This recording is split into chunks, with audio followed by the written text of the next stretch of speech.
We are still working on the kind of hard question. Doing this as soon as you get home can help you lose weight. What is it? Take a nap? Nope. Story of my life, though. We take one every day. It doesn't help. Yeah, it's not helping me anyway. Light 98.7. What do you think? Take your bra off. No, but God, that feels good. I wouldn't know. At least as far as you know, I wouldn't know.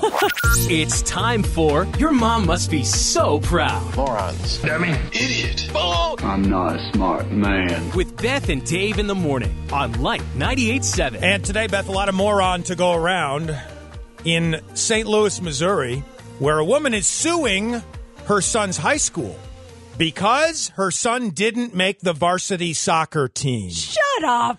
He's a junior.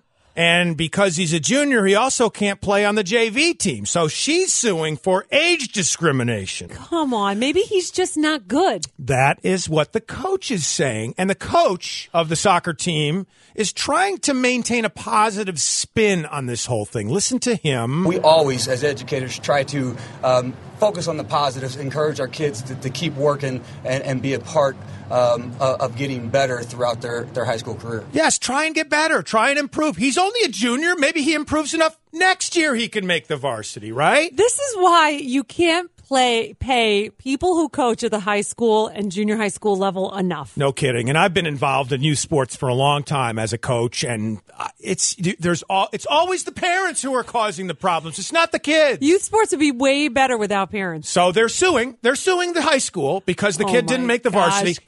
Here's the kid's lawyer with his take on the whole thing. I think if the judge follows the law and looks at the evidence of John Doe's skills, we have a decent chance. So that's the lawyer. By the way, the kid's name is not being released. Thank goodness, but everybody knows who it is. Of so course. Let's just play this out. Let's say the kid gets put back on the team, and then he doesn't get put out on the field because he's not good. Yeah, nobody's going to make fun of him, right? No, what are the parents going to sue over playing time? Is that going to be the next thing? I noticed that he was only on the field for 5 minutes, and the other kids were on there for 7.5 minutes. Yeah. So how is this kid going to be prepared for life when he can't take a minor disappointment like this and learn from it, right? That's the kind of kid whose mom calls like his job interview and be like, yeah, I heard you didn't offer my son the job. I'm going to be suing you, just so you know.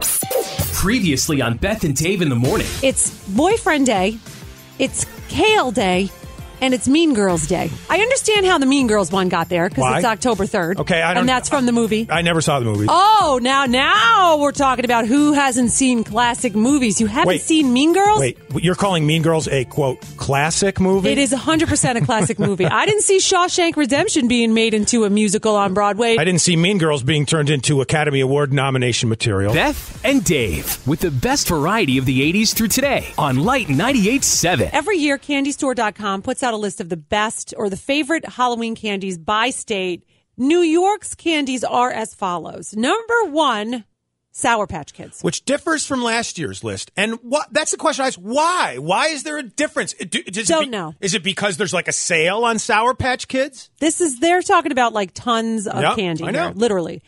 Number 3 is hot tamales. Okay. Now, hot tamales are like the punishment for regular candy. That's the kind of candy that you give the person that you really don't like. Here, eat this. It's good. It's a jelly bean. It's delicious. And It's number 2 I have a real issue with. Okay. Now, never mind that Sour Patch Kids taste like a gummy bear that fell in sand. Number 2 is candy corn. Candy corn, for all those of you who might be confused about this, candy corn is not a candy.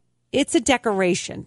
You don't eat candy corn. It's not even as good as like a jelly bean, which is clearly a candy and a decoration. Straight up, candy corn has to be the most disgusting candy I have ever had the misfortune to put in my mouth. It tastes like a combination between an old candle and dirt. You know what's even worse than candy corn? The brown candy corn. You ever seen that? No, that's just an abomination. No one should even make that. It looks like teeny tiny poops.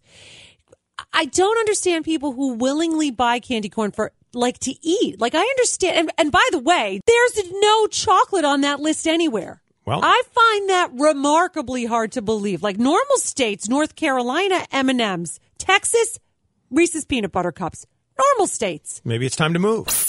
Previously on Beth and Dave in the morning. These common bathroom items cause more injuries than razor blades. What is it? Is it a Q-tip? Yes, it is a Q-tip. Well, you're obsessive with Q-tips, Dave. I am. I love pouring the hydrogen peroxide in the ear, letting it bubble up. Q-tipping in there. And then dig in there with the Q-tip. Oh, great feeling. And Dave's been perfectly fine except for just a tiny little bit of brain damage. Probably poked it in too far. Probably. It came out the other side. That's the problem. That's my magic trick. Yeah, okay. Beth and Dave with the best variety of the 80s through today on Light 98.7.